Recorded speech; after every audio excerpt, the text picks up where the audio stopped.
What's going on, guys? It's Madman Plant, and welcome to this show. I'm really excited to be back to my normal programming where I have everything structured and organized, and I got my notes in front of me. Tonight, we got a great guest.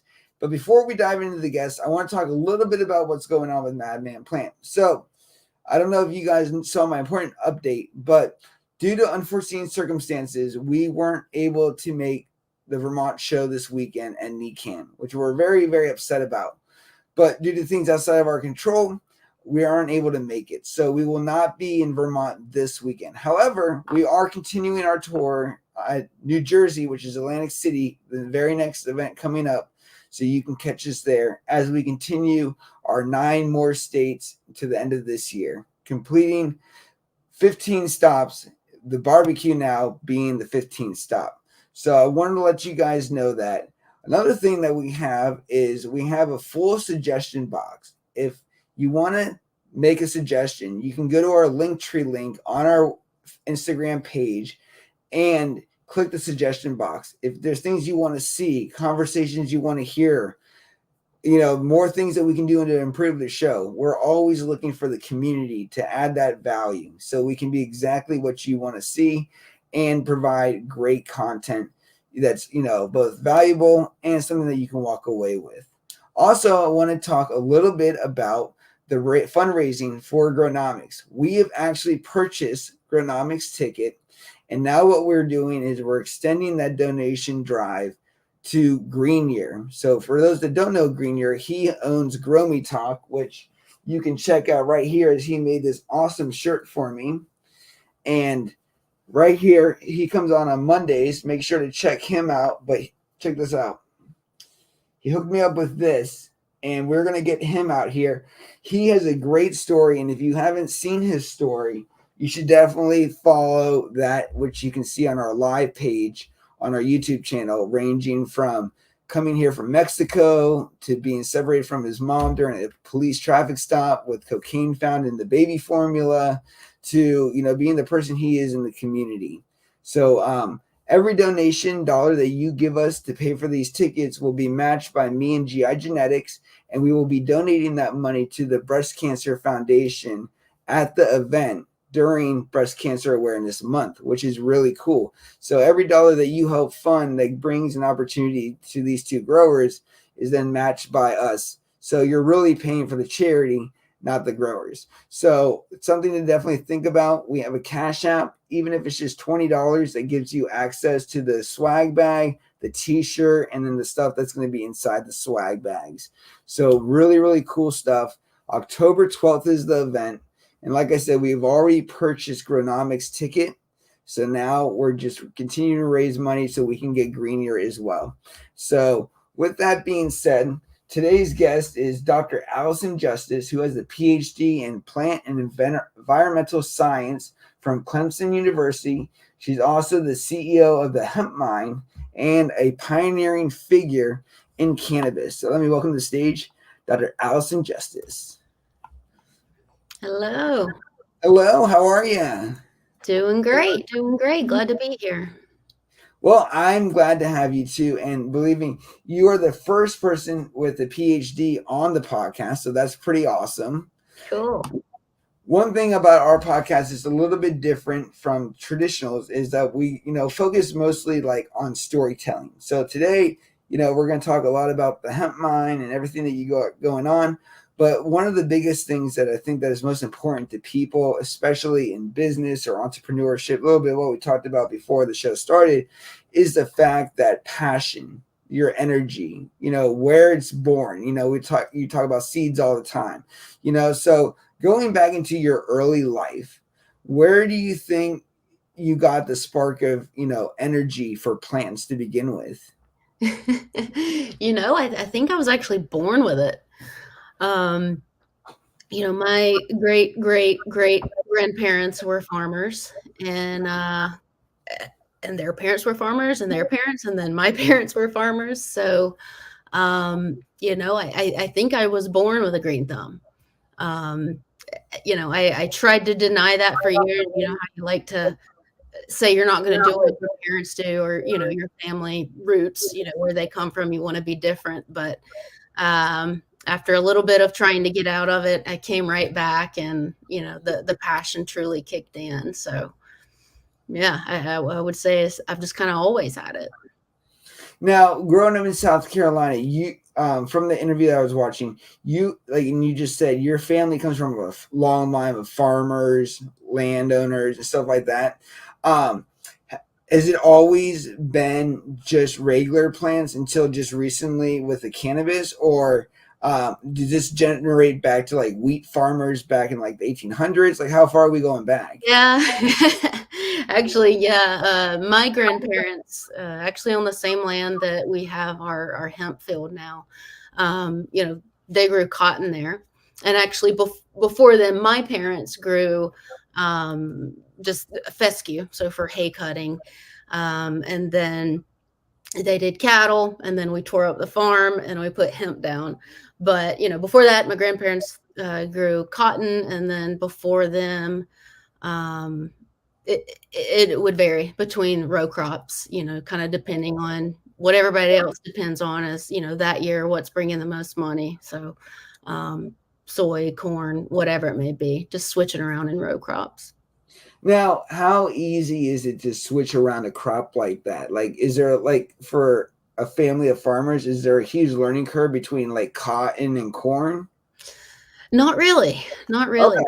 And the thing is with crops like that, usually where you get your seed, it comes with a guide. It comes with a consultant. The salesman will be your technical guide on how to grow those crops, and how much nitrogen per acre you should be putting down to get the most yield you can. So with these traditional crops, there's not as much guesswork as there can be in cannabis, because there's a book that goes back hundreds of years of how to maximize your agricultural land. So you know, actually going from that difference where you're in a spot where there's lots of advisements and, extension service from university, and then you go into a crop where there's not, barely, at least talking when I got into cannabis, there's not a lot of literature.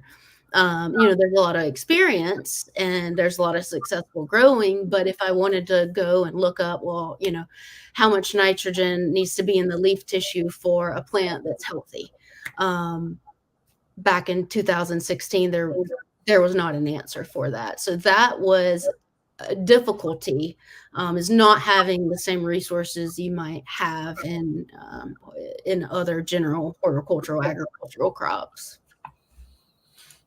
So I guess with that being said, you're basing off the manufacturer of the seed to give you the information, and then you have generations of farmers. Now, would you say that a lot of these farmers that are like old school like that really needed that information, or were a lot of them so savvy to like the land and their practices that they could really grow anything if it's on their property? That's right. That's right. Once you've lived at your place for 10 years and you've spent 10 years putting cover crops and adding this and adding that, and your land's changing for the better, like anything else, you have practice and you don't need quite as much help. Um, but certain things like photo period, for example, if you're growing soybeans, soybeans can act a lot like cannabis, where in different latitudes of the US, you should probably grow a different variety because the photo period's different. You don't want a late finisher to be planted in Michigan, because if it finishes late, it might be hit by the frost, and vice versa, in Florida. So, you know, genetic selection is, highly dependent on by the breeder who knows the genetics in and out, especially when we're talking photo period, disease resistance, some of that stuff that really, really counts when you're outdoor and kind of at the mercy of nature. So now, when your family tore up the land for hemp, how did that go? Like, was that a big culture shock to some of like the older generations and like local farmers around you, or what is that like for a farm to be like, you know what, I think we're just going to do hemp now? Yeah, so, for us, it was definitely a lot of, nutritional and organic matter that we had to add to the field because it went from being just a place that feeds animals to a place where you're maximizing and cultivating plants. So there were definitely some things to get you to change and set up irrigation. Oh man, acres and acres of water delivery was certainly a hurdle to get over. But talking, as far as the community and being an extremely rural place in South Carolina, it was certainly a shock. You would not believe the amount of theft out of our fields. I Oh, mean, theft. theft. And I know you might be thinking that is so stupid and silly, but today, 5 years later, 6 years later, people still out of our field. Right? It's all type 3. You're not getting high on it. And so I don't know if it's just stupidity or, they're going to cut their fly. I don't know. Maybe they're dealers and they want to cut it with him. I don't know. I don't know what they're stealing it for. Maybe they think we're growing something other than hemp, even though we have a giant sign saying this is Farm Bill compliant, blah, blah, blah. They don't care. But no, that first year was insane, though. I mean, people were jumping over barbed wire fences. There were cattle fences, jumping over the fences in the night, in the day, to come, and you see them like in flip-flops holding 2 plants. Jump over a barbed wire fence. The genius brought flip-flops. Yeah, he was in flip-flops. Wow. It's just a shot of him with a Spider-Man mask on, in flip-flops with 2 plants under his arms, jumping over a barbed wire fence. Oh, I gotta dig that picture up sometime. But people are crazy. Yeah, we there's a group called the Virginia Cannabis or the Cultivation Guild or whatever it is. And every once in a while, you'll see a post of like a security camera of somebody trying to break into somebody's shed and steal their plants and stuff. And yeah, I don't know it either, because unless you have a proper way or understanding to cure and dry that plant, you're most likely not going to be very successful with whatever you just stole. And then to realize that it didn't even get you high, what an insult to injury, Yeah. So this is how desperate people were to get a piece of it. We would have, imagine scaffolding, and then like a pop-up tent that you would use for deer hunting. And, we, thinking back now, it's silly, but we did pay a college student to sit up there, and he didn't have a gun or anything, but just to be eyes. But, if you were passing by and saw a gun, or a hunting tent, you'd think, oh, don't want to mess with this. It didn't stop them. People would jump over the fence and steal plants and just take off. But, as frustrating as that was, local law enforcement was super supportive. They would come through every night and do laps around the field just to kind of deter people. So that was very encouraging to see, is to have the support, for something that we were doing that was 100% legal. So, from that standpoint, we appreciated it. Well, I think that's cool about the police helping you, and that's one thing. I was watching an episode of Cops, and somebody got his plant stolen out of his backyard, and they called the cops to help him track him down. And even the cop was like, 5 years ago we would have been arresting the guy for growing it, and now we're helping find out who stole it and returning it to him. Yeah, and it was his neighbor. Times have changed. It makes you wonder, like, how many of those people actually stole, like, actually probably like knows you or knows like areas. Because I mean, like, just the whole flip-flops, the coming flip-flops, you obviously have some idea of what you're getting into, or else I feel like I'd be bringing like rugs to put on the barbed wire, rope, and some trash bags to put it in, not just like shoving it under the arm and hightailing it like a cartoon.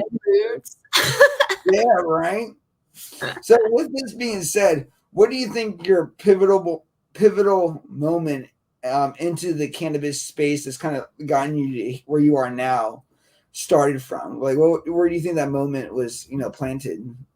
Well, I've got a probably different than usual backstory of my relationship with cannabis. When I was an undergrad, I went and studied abroad for a year in Scotland and Russia, and I Oh, wanted wow. to get a taste for foreign travel. That'll And do it. yeah, I know it was amazing, and up until that point, I traveled a little, with my family a little bit here and there, but I just had the itch, and I wanted to get away, and so I did. And prior to that, growing up again in the South, in a family that didn't drink, that didn't do anything.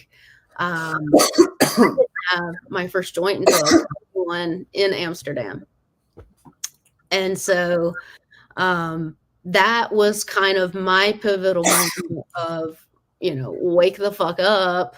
You are not, the whole world is not the Southeast. You don't have to think in a certain way of a little bitty region when the whole world is out there with, different religions and people type and,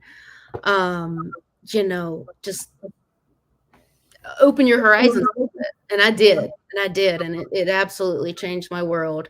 It introduced me to weed, and I started to appreciate that. And as time has passed, I've, really captured how to not just have it as an enjoyment item, have it actually be, understand how I can use it as a medication for certain things that I have problems with. So I would say college was really when my big switch over was a, eye-opening situation. And you're like, damn, I could get a PhD in weed. It'll all work out. That's awesome. So with college, I mean, were you a heavy user in college with cannabis, or because like I have friends who, some of my friends will only smoke at night, and even like one of my co-hosts, Paul, like when he comes over, he never smokes with me, but he smokes at night before he goes to bed. But I'll smoke here, during the filming and everything. Are you like that, or are you like me, like a toker throughout the day because you are using it as medicine and it is working with you? So it depends what I'm doing. If I'm going to be with friends all day, or, we're out on the lake, I probably will be smoking all day. Okay, let me take it back. Yes to all of it, but that's when I changed my ratio of cannabinoids. So, every morning I take one of my gummies, and it's got, 25 milligrams CBD, 25 milligrams CBG, and some other medicinal herbs. And so I'll take that, and I can take 1 to 2 milligrams and feel amazing, but not have troubles with, feeling like I can talk as confidently as I can if I wasn't, smoking type 1, for example. So I've learned how to adjust cannabis in general and the ratios of cannabinoids that I'm using depending on what I'm doing. Because, right now, if I'd have took 2 dabs before we talked, I would probably be a little quiet, a little less eager to chat. And so just learning my body and how I can function with the full medicine, just maybe from type 3 versus type 1. Yeah, and I think, just like alcohol, you got to do it responsibly and you got to know yourself. For me, I'm very ADHD, extremely all over the place. Sometimes can't sit still, like here, there, and there. And for me, cannabis, I feel like, is like the deep breath that I can't take on my own.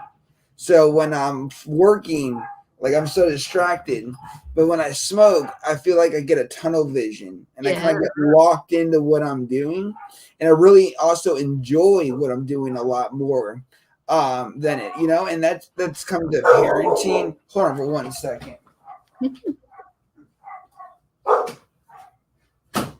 My dogs are annoying as hell. I usually call her a whore. I call my dog a whore sometimes. I'm like, whore, now. And the chat went wild the other day with all the names that I call my dog. But You got in trouble. oh yeah, no, they thought it was hilarious.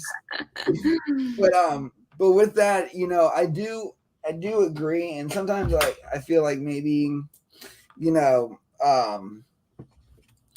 with the ADHD, I think maybe it works because, and you're gonna be able to back this up with the cannabinoid receptor and the THC molecule. It fits into the brain stem like a puzzle piece, right? Like perfectly, and it's like one of the only receptors that actually fits into the brain stem like that. Is that correct? Yeah. Okay, so with that being said, I feel like on like a spectrum side, my son has autism. Mhm. I'm really excited, and we're gonna start doing CBD this year. But by the time he's in his teens, I'm comfortable, and as long it's his decision. But I would be comfortable as a parent, seeing him try THC because I do believe, just like we're talking about the medical properties and how sometimes they work with different minds and bodies, Mm. I think it really help him because see, he has a big sensory issue and can get worked up. Like let's say like we're talking about washing his hair. You have to let him know a couple of days in advance that that's going to happen because if you don't, he's going to freak out. But I feel like if he were to have THC or CBD, I think I don't know. We haven't tried it yet, but I just see in my mind as an ADHD person, I get a sense of relief, like calm. Like I could be like really worked up, smoke, and then all of a sudden I feel like everything's going away again. Where Yeah. everything felt up like next to my face. Mm-hmm. Do you have anxiety, and does it work with you like that? Absolutely. Absolutely. It's a beautiful thing. And actually last week I was watching a cannabis science conference that I was able to attend virtually from Canada, and they had one person that was in the lineup talking about CBD and autism and how much it can help children with autism. So I'm going to find that paper and send it to you. Please Um, do. yeah. And, they were talking about, the dosage, which, it's frustrating being in the hemp industry where, on one hand, you've got to follow what store owners are asking, right? If they're used to seeing 500 milligram bottles, that's pretty low dosage. That's dosage that you would take if you were taking THC, right? 2 to 10 milligrams, kind of depending on how high you want to get. But what's happening is the medical research is showing that if you're taking CBD or CBG, some of these non-psychoactive cannabinoids, you should be taking 1 to 300 milligrams a day. So that's, if you're talking a 500 milligram bottle and you're supposed to be taking 300 per day, that's going to get expensive real quick. Yeah, exactly. Yeah. And so, you're not going to be able to use it consistently like a medicine. So that's gotten a little better over time, but it's not where it needs to be. I mean, if you're talking dosage of 100 to 300 a day, if we're talking kind of the same mindset of a vitamin, that should cost you 25 cents to $1, depending on which brand you want to buy per day. And CBD is just not there yet. So, not only are the proper doses not being talked about, but the pricing for those lower dose items are just ridiculous. So the hemp mine tries to be a little different in that way, but Now, let me ask you a question. I don't want to get too off topic because I'm on a track right now, which this will come into a later discussion. But since we're on the topic, how do you now that marijuana is Schedule 3 as a home grower? I have some reserves about that because I thought by law you are not allowed to make pharmaceuticals at home. So what would that do to a home grower? But my question is, if it is considered a pharmaceutical, do you think insurance companies will eventually one day pay out like this with verified farms and stuff like this, so they could be 25 cents a gummy, $1 a gummy? Do you see that happening, or what do you see is from your side? Well, it's been interesting seeing all this kind of take shape. And I've learned very quickly through working in the hemp industry that it'll change every other day, and how much influence each state has. So from the standpoint of, yes, there is some fear that, the money behind lobbying for, um, you know, pharmaceutical domination, is certainly there and is being attempted. If it'll happen, I hope not. But the one thing we do have going for us, though, if federally they say, it all has to, well, they will say, it has to be done as a pharmaceutical, the states still get to say something. So, it might not be lucky in your state, but in most states, especially those who already have programs for at-home growing, that would be insanity. Like, I couldn't imagine the chaos that would cause if they tried to stop it. I think it'd be kind of like gun control and like the police trying to come get everybody's guns. It's not gonna go over too well. No. And I think because we're getting so accustomed to it.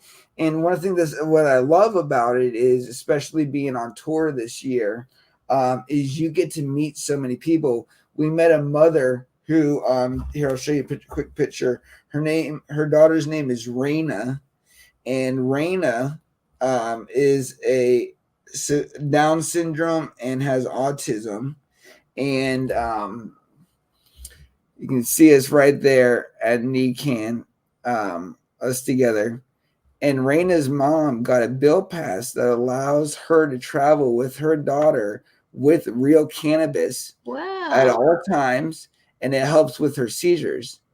But that's the power that I see in it, is more and more people like the mother and like who can't speak for this person, but this person is using it as a medicine and really, helping the survivability of this person. This person cannot function on their own. They would, other words, die. Yeah. And when you can have something like this, especially in a scene where, I don't know if you know who Yo Tips is, but Jesse, the owner, and Elliot, his brother, they're also in a wheelchair. They were on my podcast, and he was in a really bad car accident and lost the ability to walk. And their mom died of an overdose, and they actually use the insurance money to start this cannabis company called Yo Tips. And they make the disposable tips, kind of like the Black and Mild wooden tips that you can use to put joints in. So if you're at a party, you can stay protected. Cool. And same thing with them is he's quadriplegic. So he pretty much from the waist down has no mobility in his hands. It's very limited, right, on what he can do. But cannabis gives him a quality of life, gives him a comfort, gives him an experience. And that's what I love about telling these stories through the addicts and PTSD. We've had, like rape victims. We've had a lot of different people on our show. And one of the greatest things is the healing. And that's what I think that I do like about it being recognized in that category. I just fear that it could have all other alternatives for the home grower or the consumer who maybe doesn't have a medical card or maybe doesn't fall under a category. You know what I mean? Because how do you prove anxiety? How do you prove depression? You know what I mean? These are things that are very hard to even diagnose sometimes. So absolutely. But getting back to our main topic, and thanks for going on a little rabbit hole with me. How do you balance the traditional horticultural principles with the unique requirements of cannabis cultivation? I would say in general, it is a plant. There are certain things that are different, but I wouldn't say it's unreasonably different. Minor nutrient changes. As far as photo period goes, it's just like a poinsettia. I mean, exactly. Mm-hmm. From that standpoint, it's not any different. Nutritionally, some things are different, but not crazy. Where for me it really gets different is in drying and curing, and because if we look into drying and curing of other herbs like mint or rose rosemary, thyme, there's tons of literature out there where this plant's been worked with over the years. And for cannabis, there's not. But additionally to that, you can't say, all right, well, let's just look at basil and compare it 1-to-1. Again, you can't, because the structure that the cannabinoids are being produced in, the trichomes, there's other plants that have trichomes. It's just that they're not the interesting active. So the secondary metabolite that's being produced, it's not in that little balloon structure. And so when you're drying and curing, it's a very different thing. It's not like tobacco. Tobacco does have trichomes, but that's not the point of drying and curing, is to preserve the trichomes. There's other goals. So, scientifically, to me, the most interesting and mysterious is that drying and curing portion, because of the importance of the secondary cannabinoids. Now let me ask you a question with that, because this brings up a good topic. Another little rabbit hole we'll go down real quick. What do you think about automated devices like the Canatrol, the Herbs Now dryer? They have the fan dryer, and then ultimately, like what I'm doing in my bathroom right now, because I ran out of space in the Canatrol, is just hang drying. Right. And do you see automated machines really making a difference in the drying and curing process, or would you say that you're getting the same results with a perfectly good environment? I have seen perfectly good results with hang drying. I don't think you could say that it produces bad. But going to the next level, producing greater ease, greater consistency, longer holding times, set it and forget it kind of situations. I think automated equipment, it plays a big role. I don't know the other brand you mentioned, but I am familiar with Canatrol. We're actually doing some research together right now on post-harvest. But their systems are, just from the business standpoint, right? Or workflow standpoint, it's just so easy. You just set it in there, it dries, it cures, and it just sits, and you pull it out when it's ready. So that's awesome.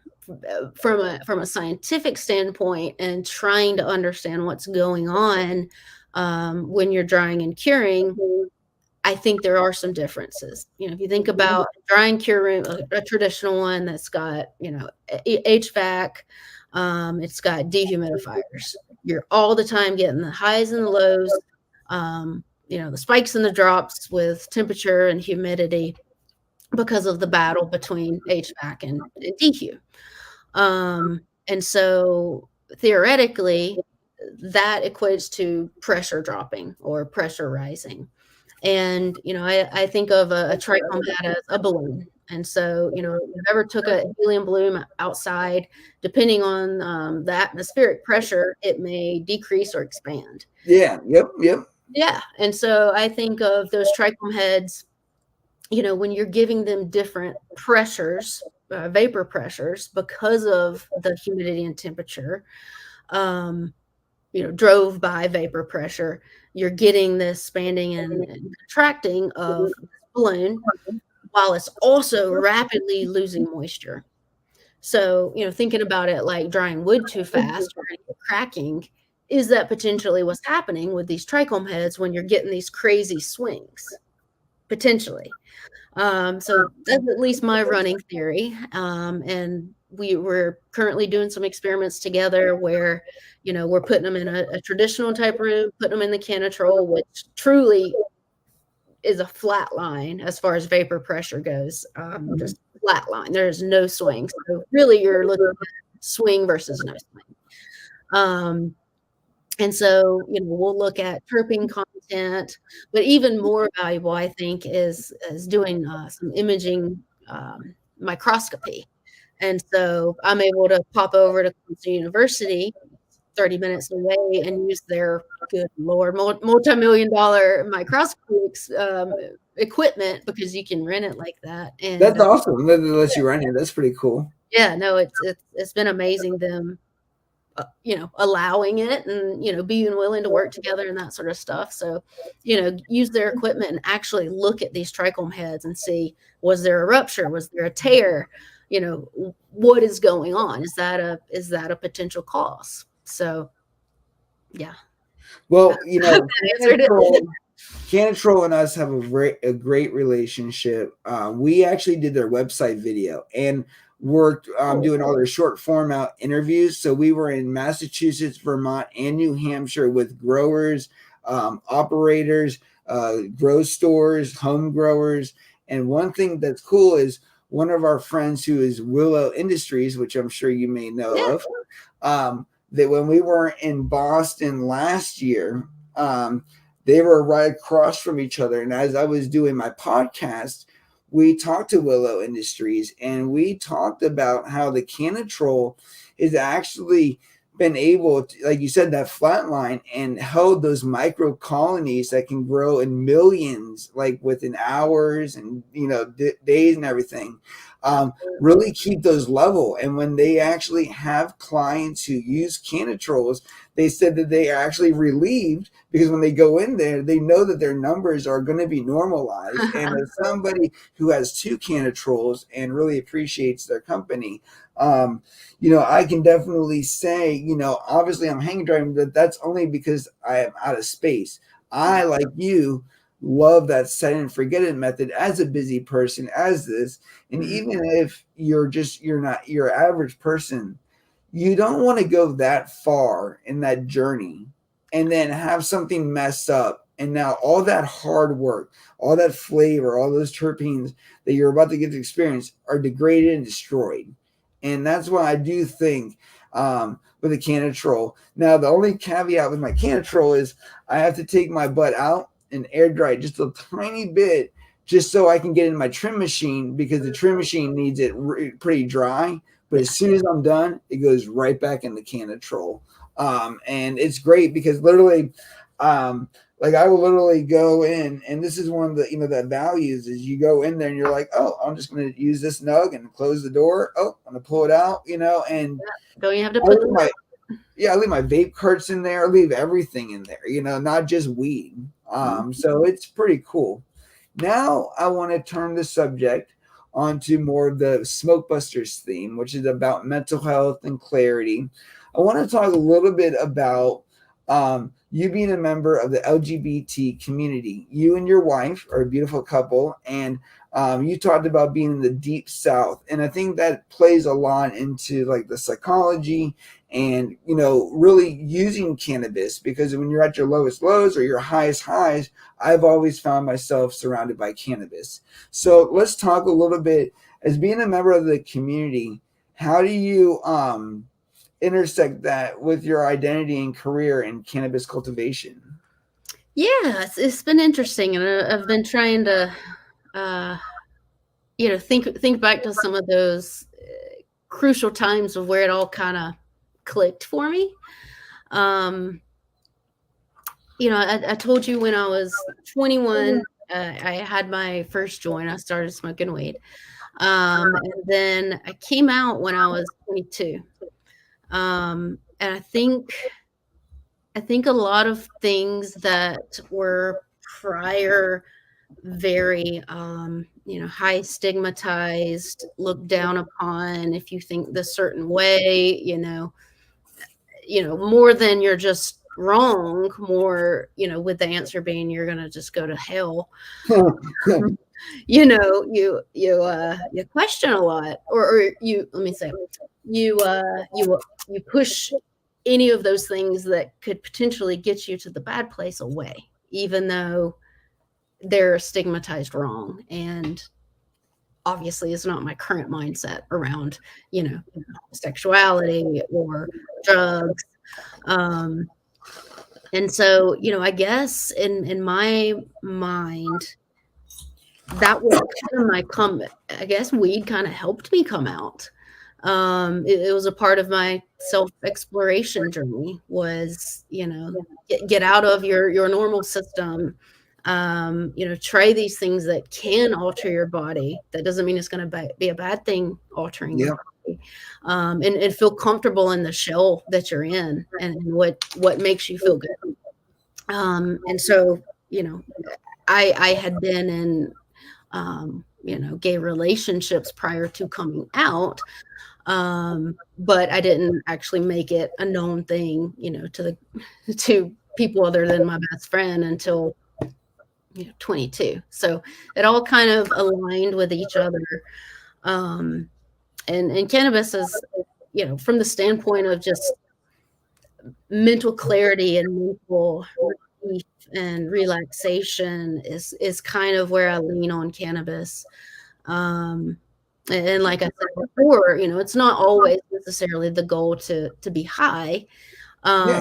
Sometimes you might just need for comparison's sake, for alcohol, you might just need a glass of wine. There are the times when you want a few shots of vodka. But understanding how to use it and to not feel bad and like I'm doing something wrong. I mean, it took a while for me to break out of that mindset. That's with weed and with being gay. So go ahead, sorry. No, that was it. It's just they're kind of very alike from that standpoint. Is wondering what people are going to think. I've been told to do opposite my whole life, and sink or swim. And so I'm swimming now. Yeah, I think you get to this point, and I've done it in my life just recently, like with the road show, and just even like with business and like my clients. You get to a point where you want to be you, and that's at risk of people not accepting it or not people not understanding it. And even with me, like for instance, I smoke a lot. And most of my clients and people that know me as an entrepreneur and everything know that I smoke. Most people, and it's funny because like you, I only started smoking at like 22, 23 years old. You were 21, you said. And even before then, people swore up and down I smoked weed just because I have the voice and I, kind of look like I probably do. But now they're right. And I actually quit cigarettes for weed because I was like, damn, I could get high and smoke. So fuck cigarettes, like what's the hype about this shit? I still feel just smoked the whole pack and I still feel angry. Yeah. It's expensive and it's terrible. Yeah, well, even then, I've had a lot of criticism. I almost got kicked out of the Freemasons for smoking weed. I've been kicked out of the Latin American Motorcycle Association. I've been kicked out of my son's Boy Scouts as a leader. And not because I was smoking weed in the back and they caught me. It's because I smelled like it, quote unquote. And just like in all of their rule books with alcohol, as long as you're not using it, promoting it, advertising it, distributing it, and they got a list that goes on, it doesn't matter what I do before or after these things. You know what I mean? And I'm not signing up for a government position here. So right. But as you, kind of coming out about being gay and, being a cannabis user and all this stuff, I'm not, obviously I'm not gay, but coming out as a cannabis user, I don't know if they exactly are comparable, but the whole coming out in general and having people know this about you and then eventually it's okay. Right. Like at first it was a problem and now most people that know me, most of them smoke now too. So, you know what I mean? So it's one of those things where I think you have to have that confidence because like you said, like what type of life are we living? Are we living one that's full of like adventure and energy and passion and pursuit? Or are we living one that's safe in what somebody else wants of us? And how does that play with our mindset? And that's like recently I dyed my hair red. And I thought everybody was going to make a big deal about it. And No one really said anything. And it really pissed me off too. I was like, what do I got to do to get noticed around here? You know what I mean? We have to show my mask on, you know? But no, it's just one of those things where, you know, my dad was like, why would you do that? And I'm like, because I want to be different. And to be different, I'm going to do something crazy. And that's, you know, dyeing my hair red. And I actually like it. I don't want to go back to normal color. I really like it. But never in my wildest years, younger, would I have done that. Yeah, I thought that would be too outlandish. You know, that's not me. But it's becoming you, you know? So let's talk about personal experiences or challenges that you faced in the Deep South, particularly about being gay. Well, you know, this isn't about being gay, but I've got a good story. Great, let's go. All right, here. Not that I'm avoiding that question by any means. It's just when you were talking, the story kicked into my head. Great, let's go for it. And I don't think I've ever touched on it publicly, so it could be interesting. You know, when I finished my PhD, I went and did my own IPM consultancy for about a year. And during that time, I was trying to make my mind up, like, what the heck I wanted to do. You know, just keep being a consultant. This was for like ornamental greenhouses. And finally, I did a couple consulting jobs for cannabis, and I was like, this is amazing. Like, you know, I loved it. Didn't necessarily think this could be a job, but, you know, very cool. So, you know, took a couple more, and I was like, this is awesome. I've got to be here for this. Like, I'm in.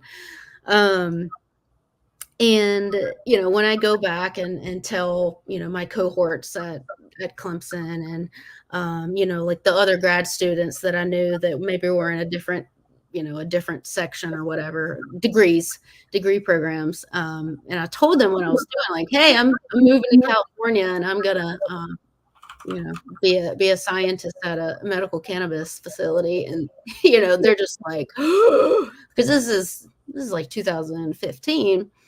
You know, they're losing their mind thinking I've lost my mind, you know, that I've went off the deep end and, you know, I'm going to ruin my career, that I'll never be welcome back and blah, blah, blah, blah, blah. And I didn't care. I didn't care what they said. And, you know, I've got like my graduate sister, like she's under the same boss or whatever. She got a job being a professor at UConn. And I'm like, okay. I'm going to California to grow weed. Yeah.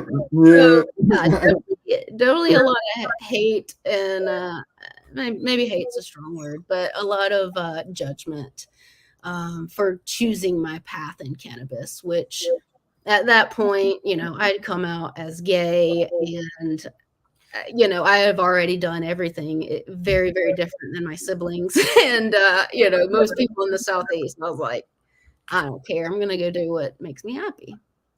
So I did. No, I love that story. And because I'm the same way, I'm the kind of the black sheep in the family. I got married at 18 years old, moved out and bought my first motorcycle.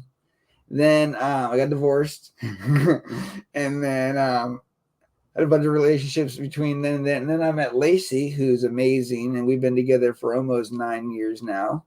And she's my right hand in business, also Mad Madam. But same thing with you. Like when I had Lacey, when we had Logan, we were a one night stand. And when I told my parents that I was going to be a father, my dad said I was making the biggest mistake of my life. My mom for 6 months begged me to ask Lacey to get an abortion. And my grandfather told me my child would be damned and that I was ruining my life and that now, and that, you know, and I smoke weed and, you know, I'm trying to run a business and no one's going to want to hire me if I'm smoking weed all the time. And it was one of those things where it was really hurtful. But when my sister had a kid who got married, got a house, you know, has a picket fence or whatever, you know, they love their baby. And, you know, one of the things I was like, you know, I try to tell them all the time, I was like, you need to be more involved in your grandson's life. And they're like, oh, we are, And then I'm like, well, you can't like blame the situation that happened to us on the child. And they're like, well, it was just different than how it should have happened. And I'm like, that has nothing to do with the fucking kid. You know what I mean? So I understand the whole like your entire fucking family thinking that you're just going off the fucking deep end and just gonna crash and burn. But I think that's part of the original conversation is, do I want to be me or do I want to be the version of what you think I should be? Right. Because those are two different people, and one of them may not survive by my own accord. Because if I have to live somebody else's life, I'm out of here, dude. Like, I'm gonna live my life or no life. Exactly. Yeah. It's a process of, you have that conversation in your head, and then you start to believe yourself, and then you start to trust yourself, and then you make a decision, and it hurts and it's painful, but at the end of the day, like, I'm happy. I'm doing what I love, married to who I love, and smoking something every night that makes me relax. And I wouldn't have it any other way. But the steps to get to that, and still resides, some of the stigmatism and effects from that still happen daily, and disappoint you daily, and you still have to cross that hurdle. But yeah, life's hard. Go talk a little bit more about it. So, like, when you first started coming out, you told your best friend was the first person that were you and her together at all, or were you guys just best friends? Because my best friend, who I grew up with for about 5 years, I thought was my best friend, but he was actually gay. And he wasn't my friend. He was in love with me. And then when I told him that I couldn't be with him because I'm not gay, he stopped talking to me, which I think is kind of fucked up. But you know what I mean? Everybody has their own situation. But with that, what was that like? Because it's always like that first person that knows, and then what happens? Well, the person I told coincidentally turned out gay too, but I wasn't with her then. Okay. I didn't know that until way later. You should have told me. I'm just kidding. Yeah, things could have been different. No. But that's funny. No, it kind of creeped in slowly with most of my friends, because I would have the ladies I was, and they would come and hang around, and a lot of times it would be asked before it was told, which is kind of helpful sometimes. Especially in the early days when, like, you just can't get it out of your mouth, right? Because you're just so worried about what the reaction's going to be that it's hard.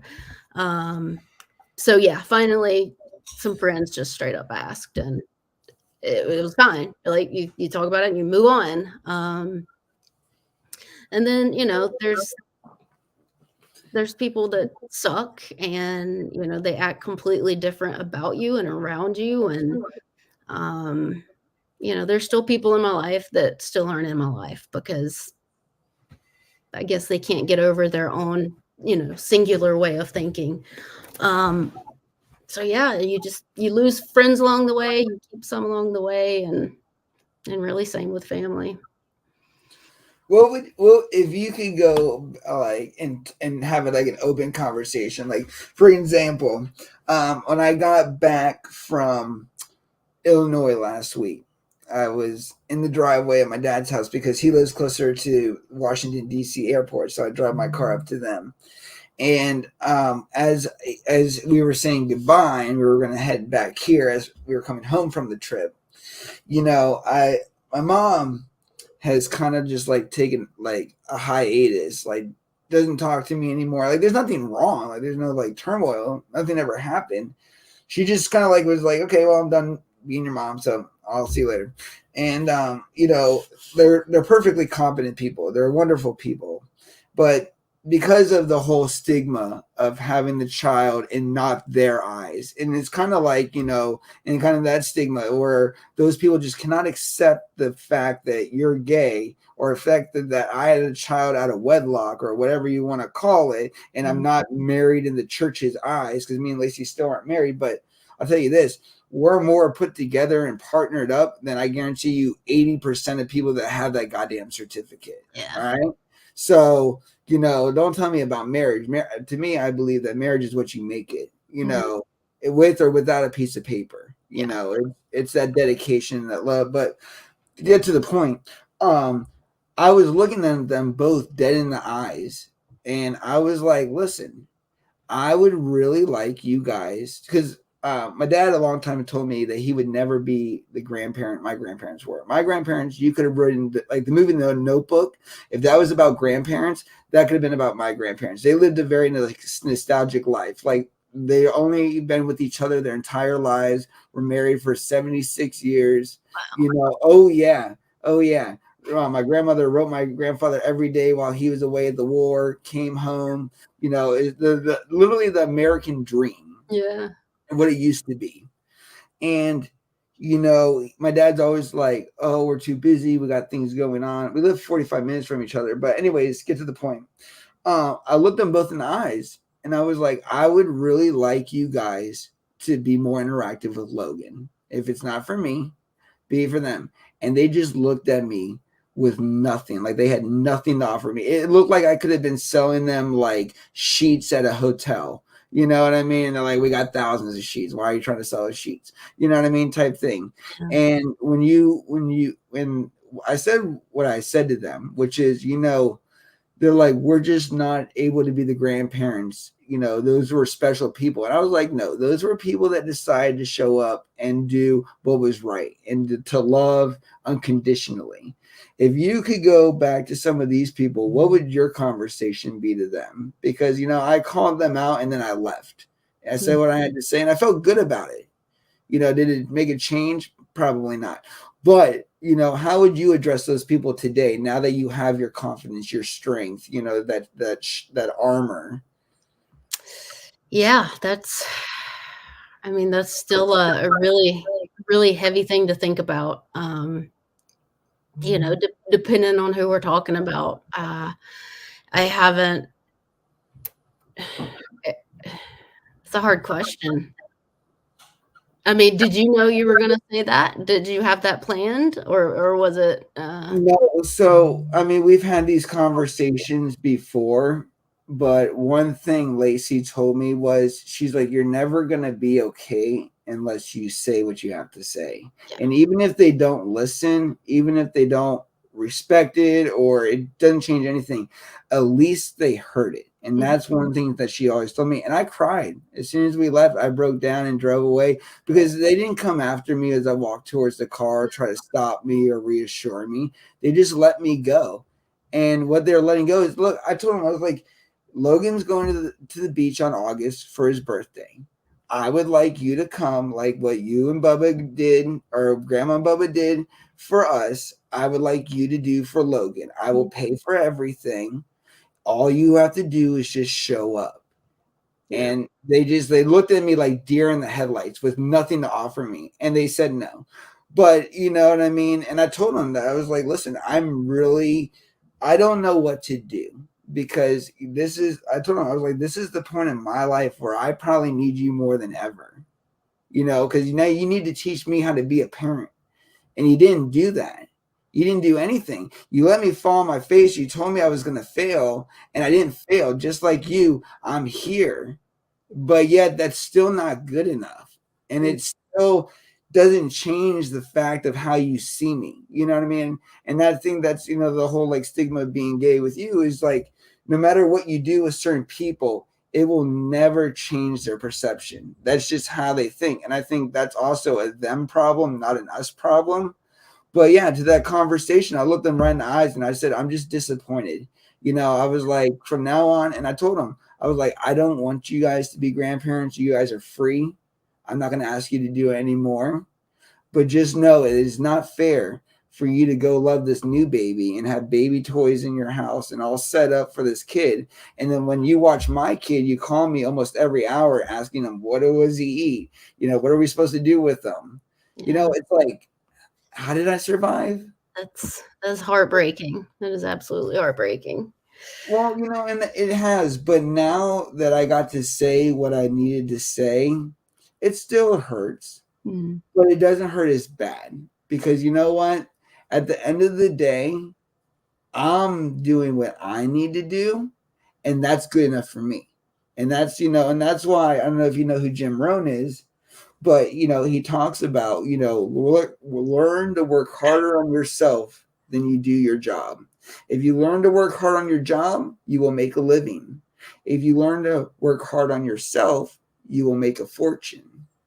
That's deep. But back to your question, what would you say? Because I like the tough questions. This is what my podcast is here for. Yeah. Oh, well, let's see.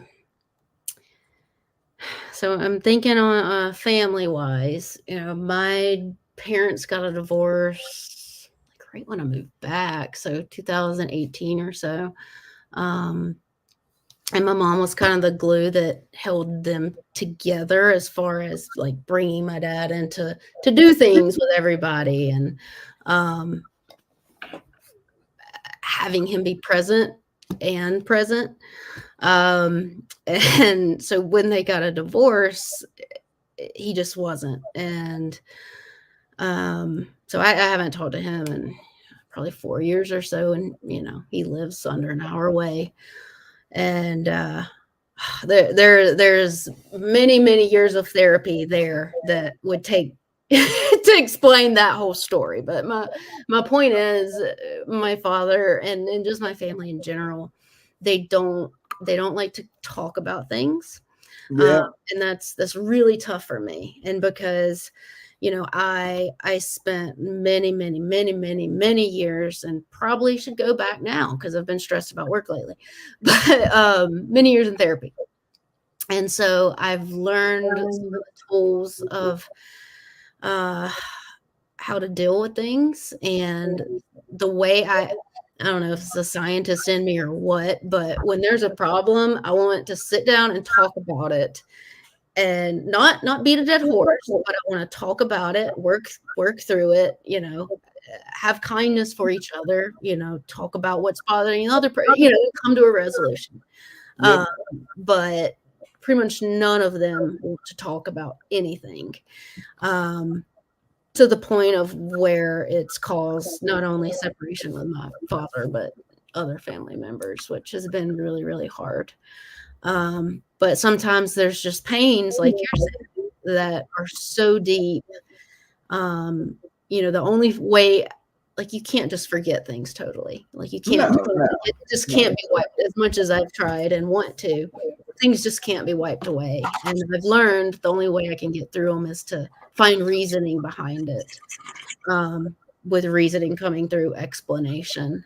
So, my wife and I talk about things a lot, and we barely fight, because we're willing to talk through it and say have those hard conversations that make you uncomfortable and make you angsty, but ultimately work where you can get over the problem and move forward and be happy and have that anger and fear and anxiety out as much as possible. If I have that, it's from outside forces, not my home. So yeah, talking through things has been a big deal for me, which is really, really hard because I'm talking now, but I'm quiet, and I'm slow to share my feelings. So on one hand I have it, but on the other hand, I guess it's something therapy teaches you. You have to talk through it to put all the puzzle pieces together and make sense of it out of your mind. So that is certainly holding me back with some family relationships right now, because they're not willing to talk about it. They're like, we can just forget about it, move forward. And I'm like, but I can't. I need to talk about it.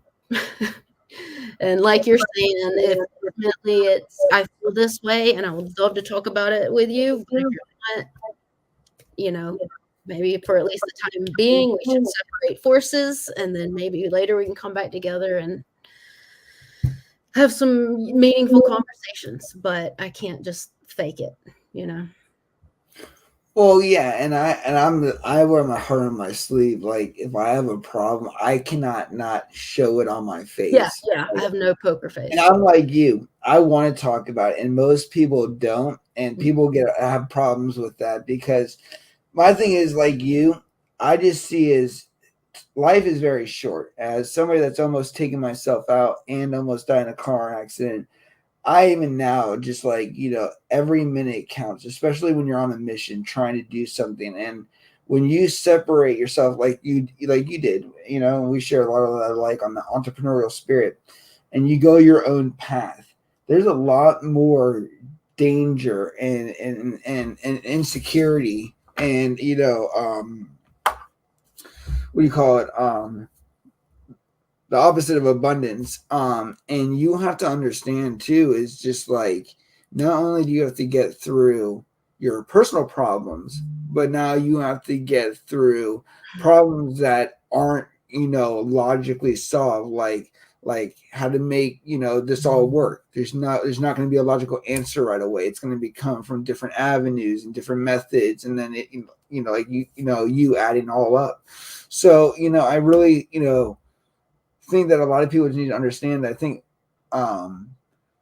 where I'm going with this is it's like it's one of those things where we're all going through it. It's just myself alone, when you isolate yourself and your problems, sometimes you just don't feel like other people like get it or understand or see it the way you see it. And I think that also adds to the confusion when you feel the insecurity and the lack of thoughts or the lack of motivation. Because sometimes I'm not gonna lie, sometimes I will sit here and I'm like, I don't even know what to do.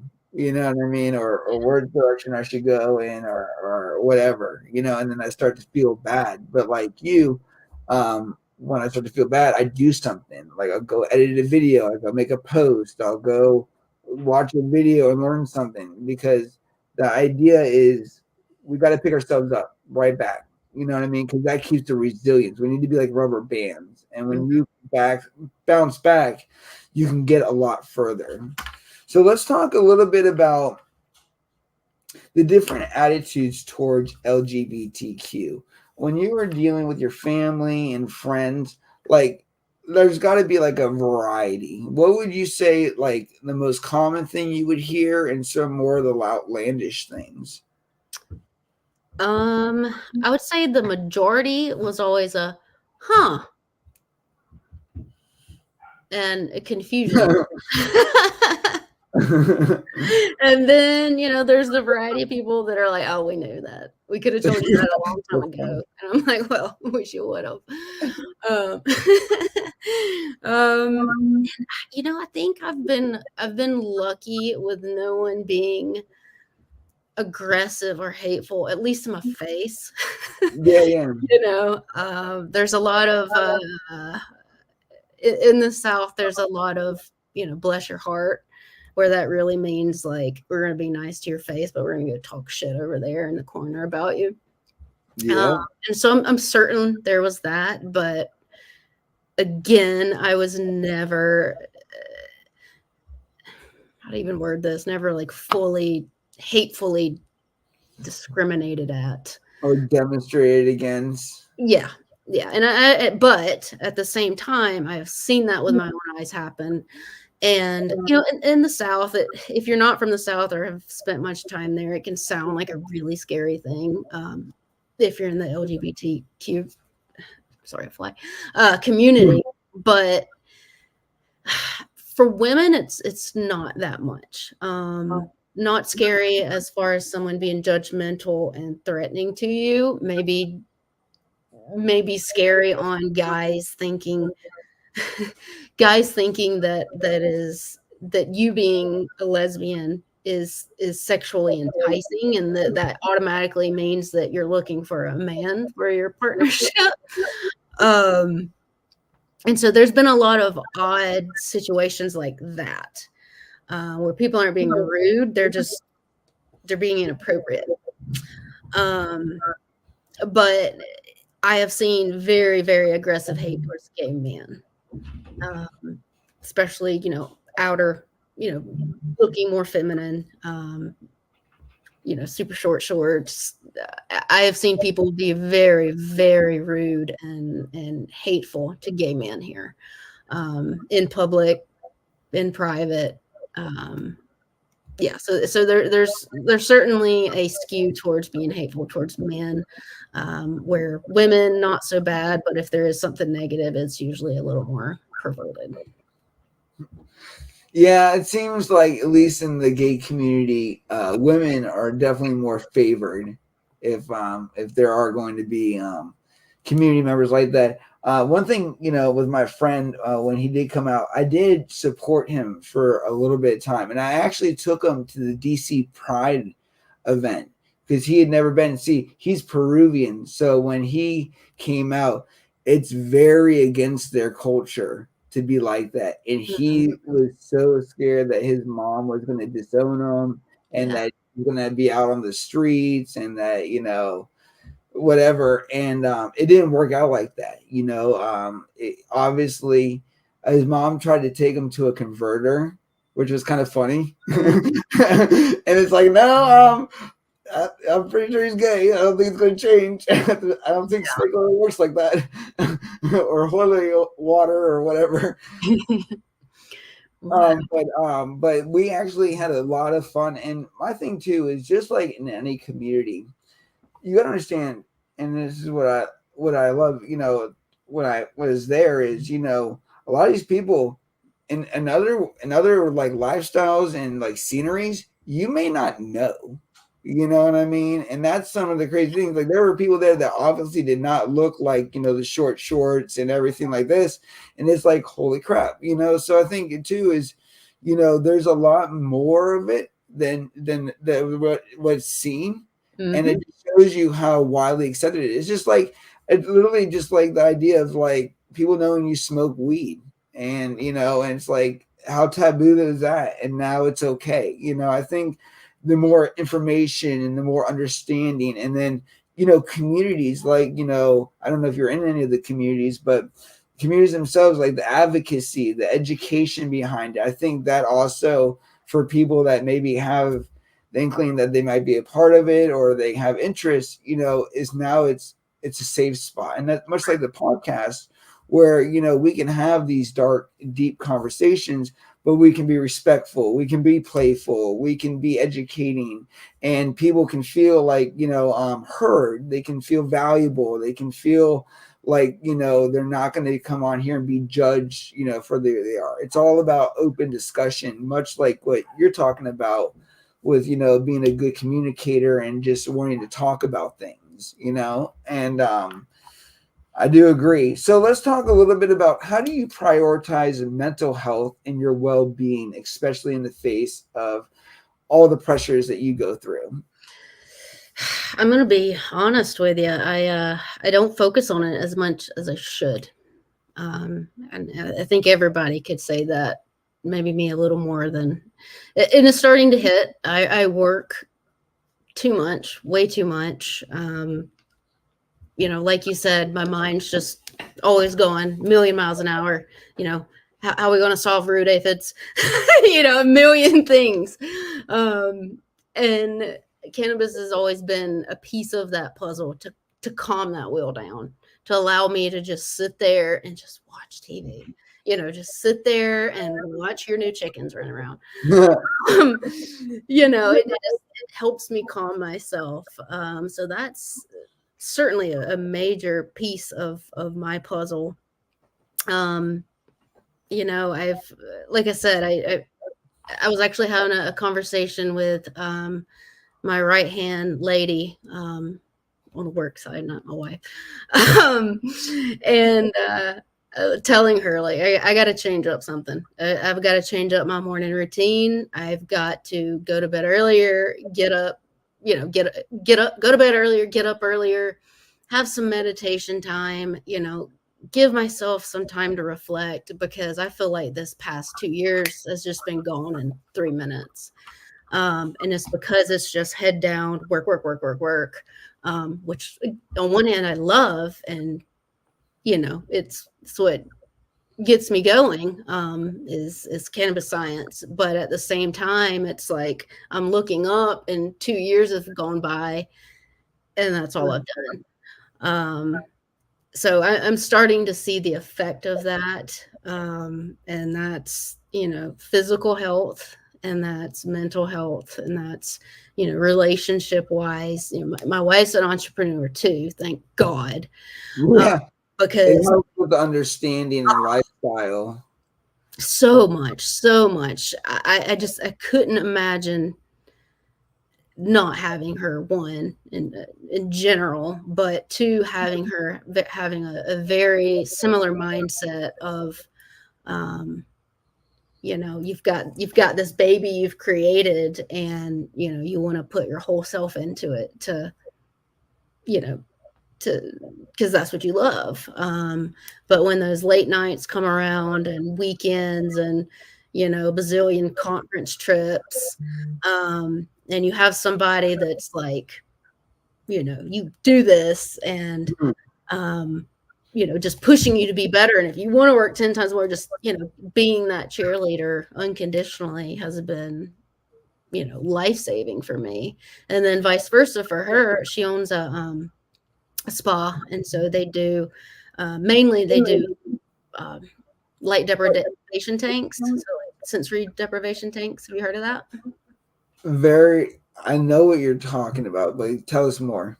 So it looks like there's different shapes and sizes, but the type she has looks like a little clamshell, and so the top will open, and there's warm like water and everything. 12 inches of water, like 3,400 pounds of Epsom salt, so you like really float. And you can turn all the lights out. The water is the temperature of your body. So, once you're sitting there and you just kind of relax and melt, you can't feel the difference of the air in your body. So it's just like perfect. You're not cold, you're not warm, you're just there. And that's the purpose, is to take away all your thoughts except what's in here. The lights are out, there's no sound, although a lot of times I like to have the blue lights on with ocean noises, because that takes me away, just I go in a different area. And so yeah, that's what she has, and she works hard at it, and it's a very successful business. But it's funny because my wife also has a whole business of how to do nothing. Right. So you go in these float tanks and you do nothing. She's got massage and Lucia Light and a few other items like that. And reality, I just need to take advantage of her place more frequently. Yeah, I would say, I think you might know somebody. Yeah, that's awesome. I don't know, if I turn the lights off, I'd probably imagine like seeing like a monster or a ghost, and I'd like get scared and like. You can turn the lights on, but you ever seen I think it was Final Destination, where the girl goes in the tanning bed and then the dude zip ties it shut and turns it up all the way and she fries. Oh, I'd be worried about something like crazy psychomaniac, like trying to drown me in the salt, So I'm guessing you don't like horror movies. No, I don't like horror movies. I don't like the whole like being scared. I don't know what it is. I don't like that. Plus, here's the thing. I don't so much mind the killing. It's the self-mutilation, like in Saw, like having to do something to yourself. That's what I can't stand, because see, like I'm like you, probably a very deep thinker. So when I'm watching this movie, I'm like, that would really fucking hurt. And, I'm just like there, I'm trying to think of like the pain receptors and how much pain I'd probably be in during this. And I'm like, maybe I should just watch the movie and stop worrying about how much pain I think I might be. Like when the guy like saw his hand through to get the blood collected. Yeah, I'm like, you're feeling it. Just where's the 45 around here? I don't have the quick way out, like screw this shit. Like I'm not gonna go through a battle of needles to find a key. Like I realize that it's behind my skull and I have to use a spoon to dig it out. Fuck this shit. Oh, that's funny. I'm not gonna lie, I love scary movies. You Not don't love the my gory wife, type like then. Saw, not like Saw, but like the mental thriller, like just messes with your mind. I like that. Yeah, right. I like, yeah, the thrillers where it's like it keeps you guessing and Yeah, it's not all just blood and right. gore and slasher. Like the heavy slasher films, not a fan of. But like the movie Seven, have you seen that Mhm. one? Now that's different because that's the police are trying to track him down and all the things mean things and each person was designed for a specific thing. Yep. So yeah, no, I definitely agree on that. So now what we're going to do is we're going to start transpiring into who you are today. And we're going to talk a little bit about, I'm sure, the normal conversations that you're used to, which is the hemp mine. And how do you envision its future growth and impact? Yeah, so let's see. I think last I talked about going out to California. I worked out in the cannabis industry for about 3.5 years, and then I moved back to South Carolina. Today there's a giggle if somebody brags on getting a hemp license, but at the time there was only 20 in the state given out, and um, you could only grow like 20 acres. Today, all you got to do is pass a background check, but at the time, people were fighting over licenses, and so my mom got one of the first.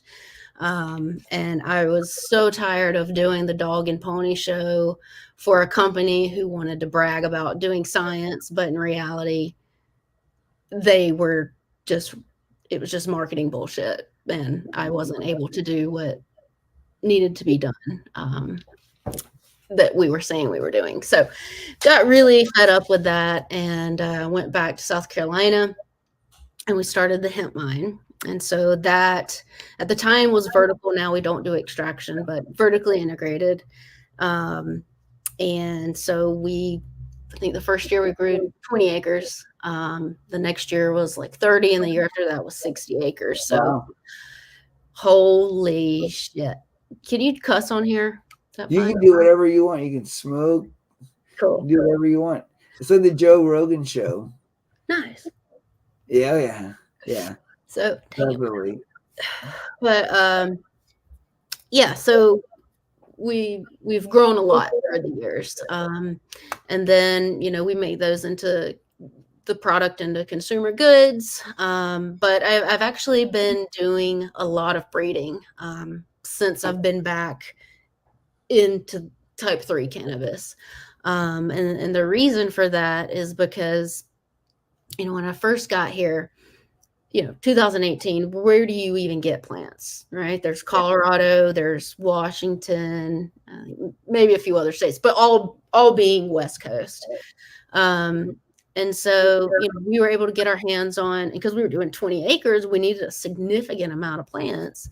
And we got them from, what seemed like the most reputable spot, actually a couple places, just to, spread out your risk. And it was a disaster. I mean, the plants that were bred and selected for very, very different climates and latitudes didn't grow well in South Carolina. Actually, there was one variety that grew very well, but the others, their photo period was so different. They'd get this big in the field and flower. And it's like, oh my God, My autos. yeah. Well, they said it was photoperiodic, and maybe they were at their latitude, but not where we were. And so imagine, at the time, it's a joke now, but $8 for a clone, and it makes a quarter pound if you're lucky.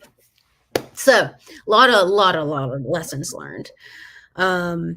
And so because of that, I was like, well, shoot, I was editing myself. Well, shit, Yeah. we need. Say it loud and proud. Fuck. So I said, all right, well, I need to breed these just for us, where we can have something to produce and make our products and da da da da. And so I did, and since then, each year the goal for breeding changes, right? First it's biomass, and then it's well, it needs to look and smell like marijuana. type 1, whatever you want to call it. And then it's, oh, well, what about this new variety, this new cannabinoid CBG? And so there's always frustrating, twists and turns you have to take. But ultimately, what I always stuck with is having it look and smell like marijuana. So that's kind of what I've prized my breeding work on. Looks, I mean, seriously, if you set it right by a type 1 anywhere, you wouldn't know the difference, in the smell too. And, like 4.2% terpenes. So pretty decent. Anyway, we do breeding, and then consumer goods, mainly sold in the Southeast. But really what makes me tick is the Cannabis Research Coalition. And so that is an entity I started with Jim Faust from Clemson University, where it's a collaborative community. So growers, big and small. I mean, we've got growers involved as big as like a glass house. You familiar with glass house? No, so I'm gonna be honest with you, no. Yeah, oh good. I think they have something ridiculous, like I know they expanded the 20 acres under glass or something insane, all the way down to home growers. And so their collaborative funds go to support research. And so that research is broken into two ways. One is academic research, which just directly supports a graduate student that's working in cannabis or hemp, with the projects always being relevant. When I say hemp, I guess I should make clear that it's not like fiber or grain. It's cannabinoid production. Yeah, because somebody, just not to interrupt you, but to answer one of the questions, he says, "Don't we all grow hemp? Is there hemp autos?" So maybe you can help clarify for him exactly the differences, because I honestly don't know either. Okay, yeah. So I would say it's all cannabis. Okay. And hemp, that definition historically comes just from government definition. All right, so it's classified as a plant which is under 0.3% THC. So it's a cannabinoid. In my eyes, it's cannabis. It's a cannabinoid producing plant that produces CBD and dominance. And so, I kind of separate them, where cannabinoid production is like what you imagine, precision agriculture, marijuana. And then you've got your row crop types that's meant for seed production. And so, I mean, actually that you're purposely producing the seed for food, or to be smushed, just like sunflower seed oil, or animal feed. And then you've also got the hemp made for fiber. So make plastics or hempcrete or whatever. I see that question right there. So all our cannabis mells are hemp. So with hemp, you can have male and female plants, right? Dioecious. And that would be like marijuana. You have your female plants, that's what you want to keep in flower, and your males are only for breeding. That's the same thing if we're talking hemp, where I'm producing it for CBD, for cannabinoids. And so there's also monoecious. And so that's where the flowers grow on the female, or flowers, male and female, grow on the same plant. And so usually fiber that's meant for seed, obviously, because you want pollen for seed, and for fiber production, those are monoecious. So those make pollen as well, which is a problem. That's one reason why hemp and marijuana is this, because you have large outdoor production with monoecious plants, and there's pollen everywhere. But the y'all got me all tied up. The hemp I produce is, you want the females, just like you would with marijuana type 1, whatever you want to call it. And there are autos. There are autos, and there's what I term autos. I don't know if anybody else uses that term, but I have some. The varieties are actually photoperiodic. It's just that they need over 18 hours to stay vegetative. Seed to harvest, dude. What's up? Um, Everybody, what's going on? CC420, Macho, Root Nerds. Sorry, I like to be respectful and focus on my guests, so sorry I don't get to shout everybody out. But I am right now. Girls Make It Grow. Gronomics doing his job. So let's talk a little bit more about the coalition because I think that's great. The biggest thing is the science behind it, and when your podcast, you talked about how when people came in to do a certain type of testing, and you mentioned this slightly earlier, it was all bullshit. It was all like a marketing. They really didn't do anything. How does the coalition help, stand against those bad entities who have already kind of set like maybe a negative standard? Yeah. So, we like to represent the cultivator. I guess I didn't finish my story earlier. So talk about where the research money goes. Some goes to a grad student, but a lot of times that's just kind of discovery work, which isn't immediately practical to a grower. Whether it's a home grower or a commercial grower, it's science and it's great for other scientists to hear about. But what are you going to do with that data? The CRC, what we focus on, and I think a lot of this stems from me coming from a farming background. I understand you've got, you're worried about your money, you're pinching pennies, you've got to grow with confidence, with science, with efficiency, sustainability, all goes hand in hand. And so the science we do is for the growers. And so, if I do a study, yes, it's going to be as deep as I can possibly get, but I'm also going to turn it around and say, this was done because now you can use just for example's sake, now, science has shown that if you flower at 14 hours versus 12, you get 2 more hours of light. That increases your yield by X percent. If you implement this into your facility, that'll equate to $500 per square foot per year. So something like that, just for example's sake. So, the science makes it very practical for, those commercial growers to grab it and run with it to help their profits. And so that's how we scratch each other's back, right? I like doing the science. Let me do the science and kill some plants for you and figure out those hard things and then turn it back around to you and let you figure out how to implement that into your facility. And you were just talking about when you demonstrate the significant advantages of the expansion of canopy, the 60% of reduction in energy costs.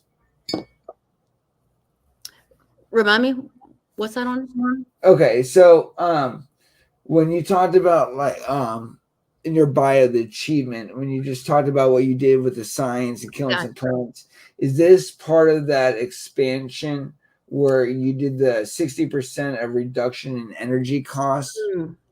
So yeah, so what you're referring to is one of the first pieces of work I achieved. It kind of started in California. Was working with Fluence LED company, who, again, back in 2015, 16, LEDs were just coming out and people would tell me, you can't flower under LEDs. They're only meant for veg. It's impossible. And, I didn't have a horse in the game, dog in the game, whatever. You know what I'm saying? I didn't there we go. I didn't have a dog in the fight. So I'm like, there you go. Well, I don't care. So, but let's see what works out and see what conclusions we can draw from it. And so Fluence and the company I was with then, we did this grand experiment together where we were looking at HPS versus LED, made everything match except that photon delivery system, I guess is what I'll call it, the fixture.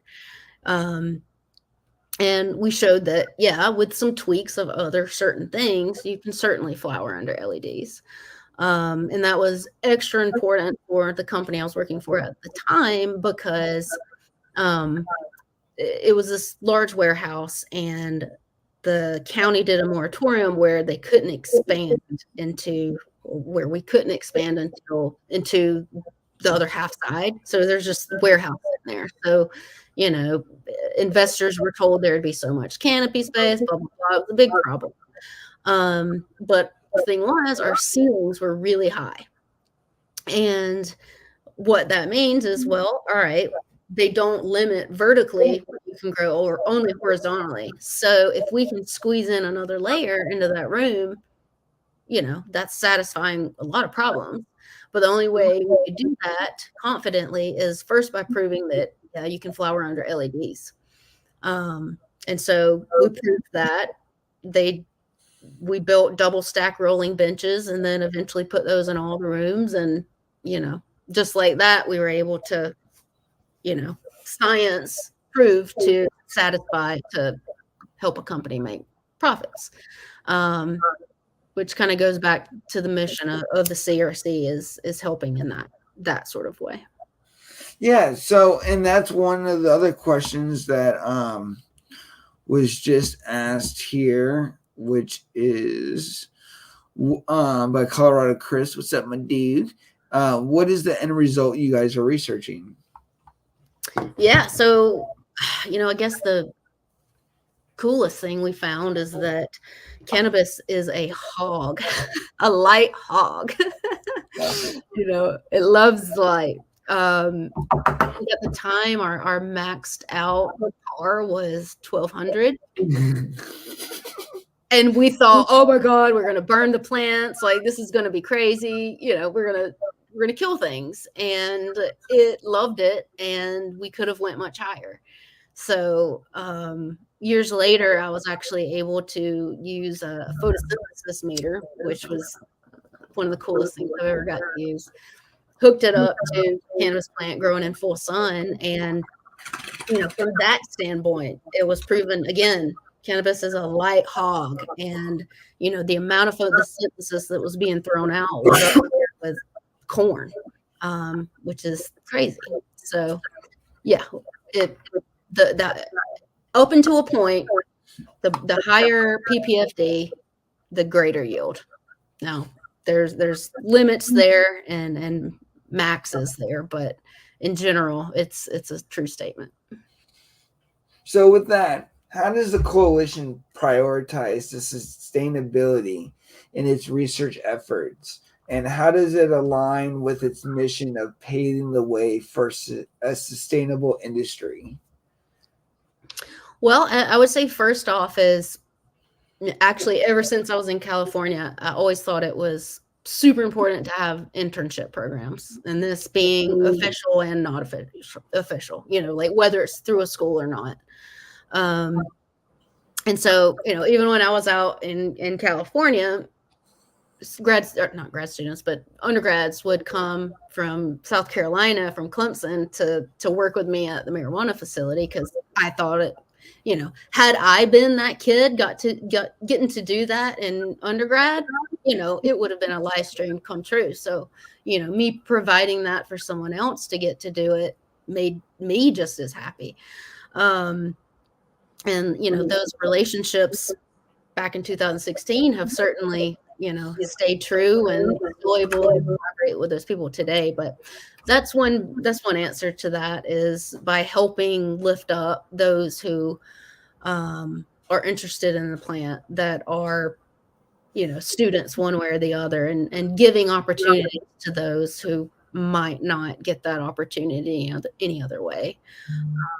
It's been cool, however many years it's been since then, every year having interns, seeing a lot of them, like, the head grower at a marijuana facility in Michigan, or one in California and LA, and just to kind of see where they've transpired and gone has been very rewarding for me too, and hopefully for them. So that's one, is the teaching and the passing on of information and the lifting up.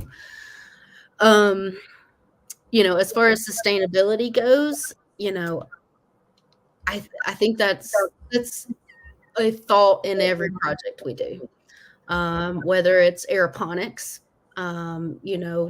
we include all that. We measure water runoff, water use efficiency, everything matters. One, because we care about it, but we always have that piece that we have to speak to, the moneymaker at a company that wants to be a member, and be able to show how sustainability can also help in return. And so, for dual purposes, we're as sustainable as possible. And let's see, what else did I miss?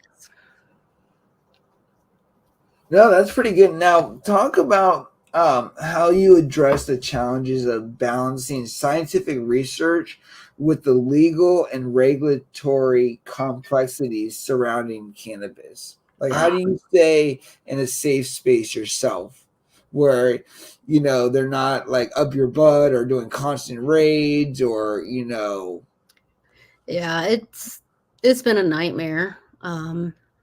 Maybe not as maybe not as much as a nightmare as if someone got raided, because we haven't been raided yet. So that's not been a worry, but it has been frustrating. Let me just put it that way. Compared to, not even talking marijuana, just hemp. The amount of credit card companies that have shut us down, payments, Venmo, PayPal, kicked off, GoFundMe, multiple banks, just the difficulty of just being able to function is very stressful.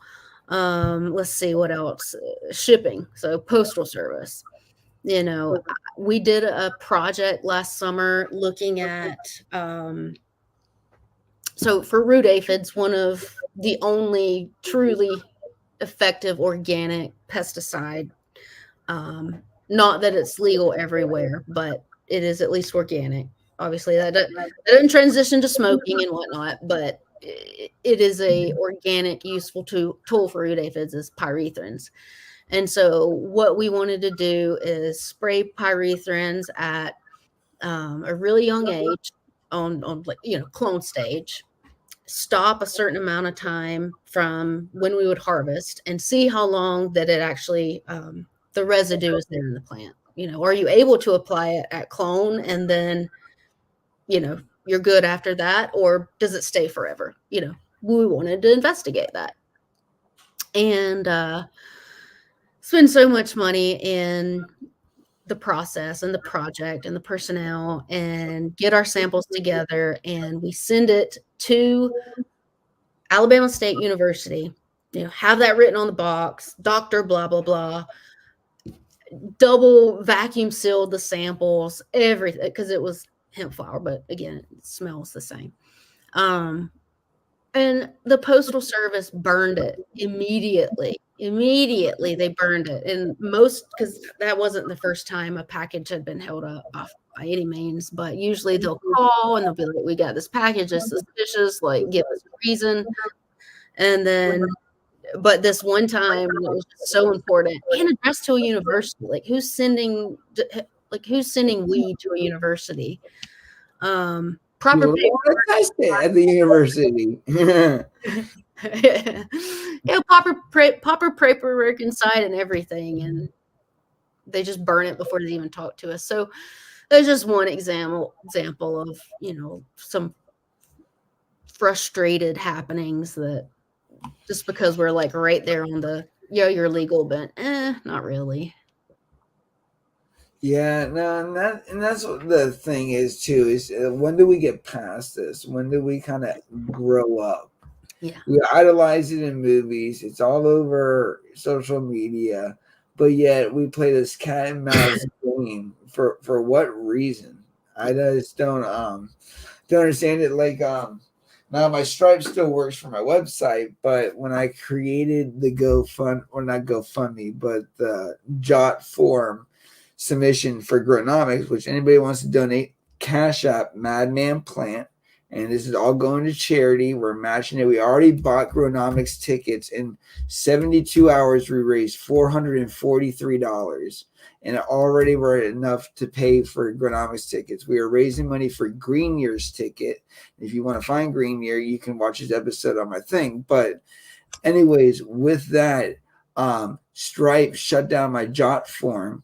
and they did a website review, which is why I'm not exactly sure why they didn't cut my other one. But don't say anything to this Stripe because I still need that for the website. But they said because I do cannabis education and I talk about it, that is under their policy that makes me non-eligible to do service because I talk about it and I educate people. That's fucking bullshit, dude. Like there, and maybe not for all the pop-ups and all the little like whatever's, but anything education related, I think should be treated as different. Like there should be like a special thing that's just for education. Like I just like it's amazing, how it's treated, and it's just retarded. And I wonder what they would do if it's cannabis education but against cannabis. You think they would they love you. They'll probably give you a loan. They're like, hey, can you come speak at our next pharmaceutical meeting? We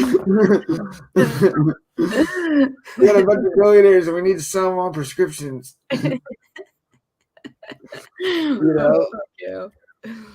So let's talk a little bit about partnerships and collaborations that the coalition has formed with universities and then institutions to further its missions. How do you guys stay in the green zone with them, and keep them happy where they're like, yes, please come rent our space and, we like what you're doing? Yeah. So, I mean, in the grand majority, most universities have been amazing to work with.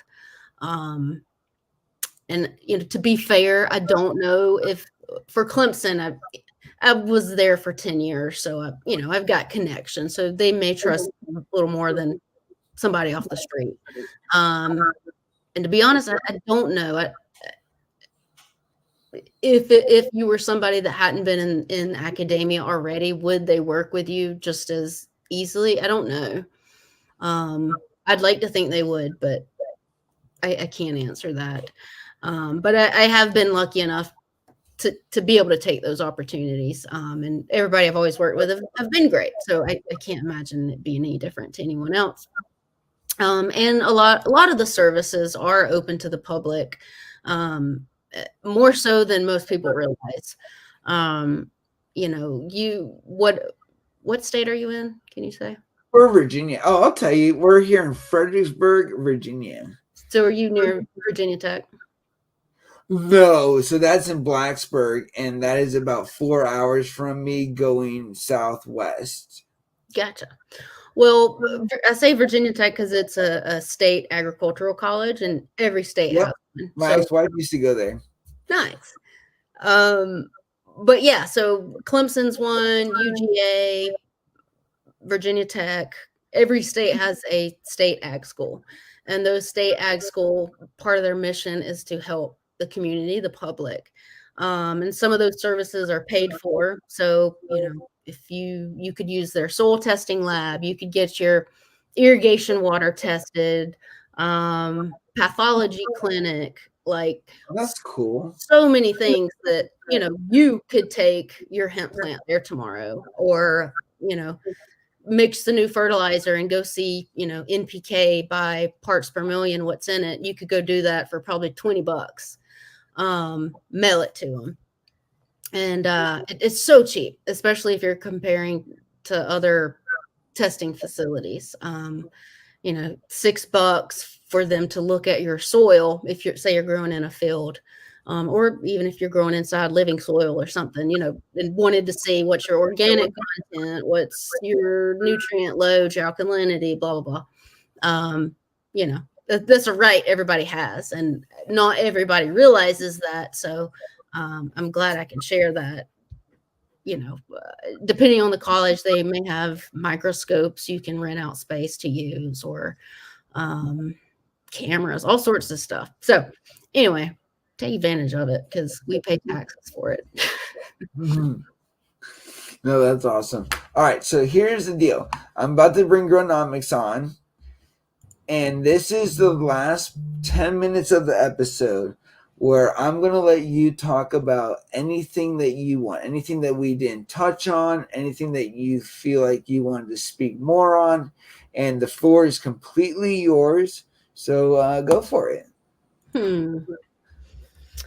All right, let's see. So I guess I'll talk a little more about the Cannabis Research Coalition and kind of how it functions on the day to day and what we do. So we about every month we have this is starting to kick in, so you can see my my speech is changing. But she's unprofessional. I'm keeping it together. Keep it together for us. Keep it together. Do it. No, so we have monthly calls, webinars, where we talk about, the research that's in progress, like right now. So, show pictures, give some early data teasers, that sort of thing. Every other month, we get on the call with other commercial cultivators and just talk shop. So, what problems are, what are they struggling with lately, what new IPM products are working, what's not, just really what those in the industry find important.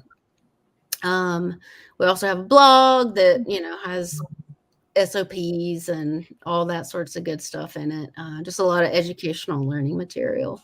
But then we also do contract research, and this is where it gets kind of in the back scene, super exciting for me, because there's companies that, do everything from, have a crazy new light spectrum, or it's a new IPM product, or let's think, they shoot electricity through the plant. And it's just a piece of engineering that they have that they want me to grow the plants with and to see if it makes a difference, or to maybe write a white paper for them or something like that. And, a lot of times there's big wins, and, it then for them becomes marketing material. And then sometimes there's big disasters that, I've signed an NDA that I can't talk about. Nothing that like would affect the industry. It's just, they had an idea and it didn't work. But I get to see those, and so it's exciting getting to see a lot of the big wins and a lot of the big failures. It's kind of a little bit of a unique perspective. Yeah. That's awesome. No, I think it's just so cool what you do, and it's just such a value, and it's on the forefront of what we need to really normalize and kind of break the stigma. When you have the science, you have the facts, it's hard to put up a fight because there's just so much to just prove or, to call out. And it's really awesome. Gronomics, welcome to the conversation, my dude. How's it going? Doing good. Feel free to ask questions. So with everything, looking back on it now, what would you say your biggest takeaway from everything, if you could sum it up to your life right now, what would you say the most valuable lesson you've learned as far as on your journey, coming from a young child to the community, to your work, to, just being a great cannabis member altogether, like, what does that look like for you? The most important thing, let's see, I guess patience. I would say patience. That's been with everything. I mean, just like you guys, you don't know if one day you're going to be being able to grow at home or if that's going to be taken away. It's everything as meaningful as that to, a company actually being able to be in business one day versus the other. Is South Carolina going to pass the medical bill finally? Not on its 10th year. Is it going to one day? How do you make business plans around that if you never know when it's going to happen? from the consumer goods side, every day or, one day everybody wants this product and there's so much hype and da da da da. And then the next day, before you can get a label printed, they want something else. And so learning to be patient and pivot and have different arms and different kettles, because things are so uncertain. And that's everything from being shut down by the bank one day. One day the county police is saying they're out to get everything that looks and smells like weed. Just being flexible and patient. Yeah, I guess that's been my moral the past 10 years. That's awesome. What a great perspective. Do you have anything you want to add, agronomics? No, I'm just like very fascinated with how knowledgeable you are and the stories you're telling. It's just very fascinating. I find that really neat about you. Thanks. So one thing I want to do is talk about one point. I want to bring it back up.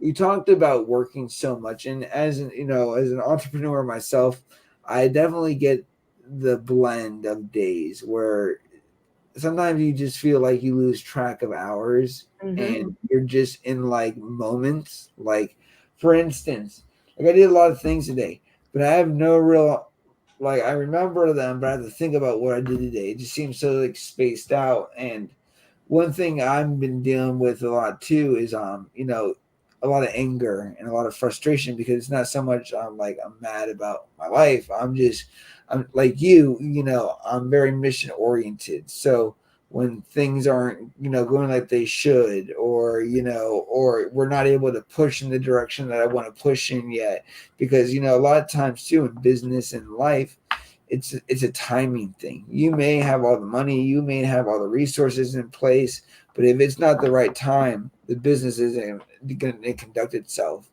And one thing that I'm trying to learn to do is take it value in like the day to day, and like we're talking about like being present, like you talked about that earlier now. And one of those big things too is looking at it, because I keep looking at these photos of like Logan, and I work all the time. So even though I work from the home, like I don't, I can see I don't see Logan maybe twice a day, or maybe I'll see him when he sleeps. And just the lifestyle of being on the go, and focusing on your health and your wellness and your well being, your happiness.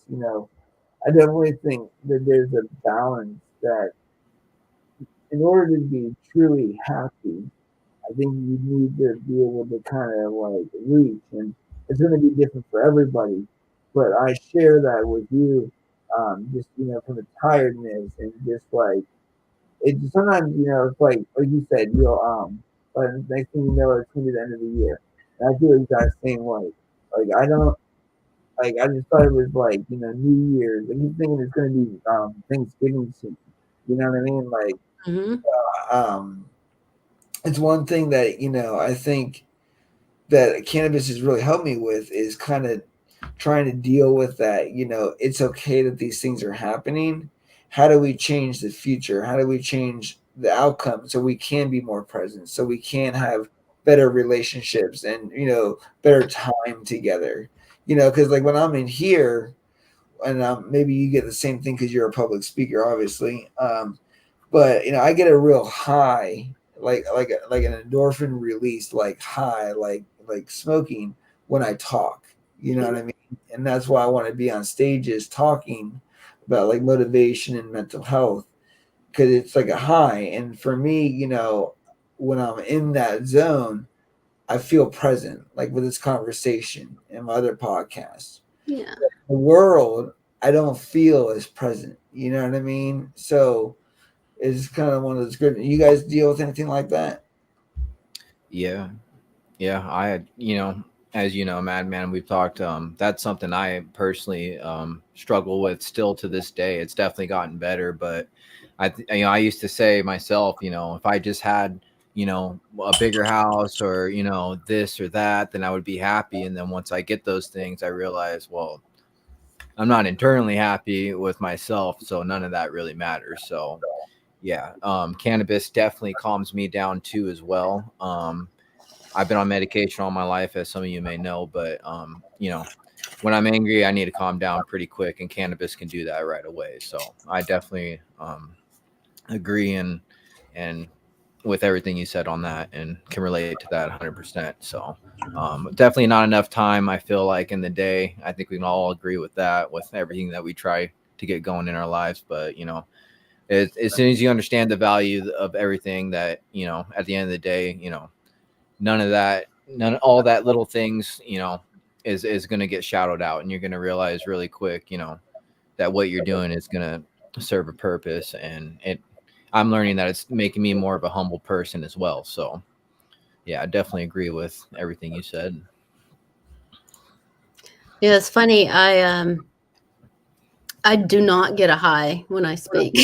Really? Yeah, no, I've always struggled with it terribly, terribly, terribly. Like I can do it, and I give talks now, and tell stories, but it does not give me a high. I wish it did. It makes me nervous more than anything. Well, they say if you're not doing things that you make you nervous, then you're not growing. Yeah. And I'm not gonna lie, like when I do talk, I do get the high, but I also get the heart racing. And then when I sit down, I tap my foot really fast, and like I'm nervous because I'm not sure if people like what I said or not. Yeah. But, at the end of the day, it's like fuck them, So you gotta go with it.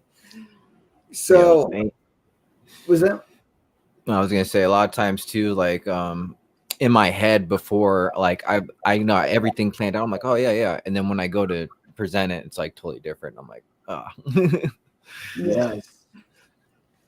Well, we're coming to the end of this. I do have a couple closing remarks, but is there? I want to close out with you first, and then I want to have you stay on once we close out the live. You'll be backstage, and then I just want to chat up a little quick, and then I'll send you on your way. Okay. But a couple quick remarks before we leave. But here they are, and I want to bring this up because I really love what I do with here at the podcast. I know sometimes it may not be the most fascinating conversations because it's usually about like addiction or hard topics or mental health and stuff. And we do next time I have Allison on, we'll make sure that we talk way more about cannabis, and I'll have her in my garden and stuff like that. But I know what I'm doing is valuable, and I know it's a lot more maybe slow moving than other type of content or genres, but I draw it back to Flower Child, who sent me this message, and I love reading it because it just shows the power of what Allison's talked about earlier today, which is wanting to talk about it and wanting the world to know so you can become stronger, more vibrant, more accepted, and honestly, in your own mind, more free.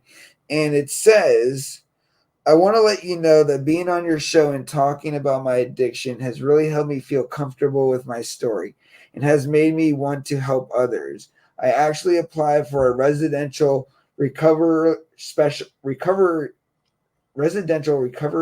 specialist here in town, and it's looking pretty promising.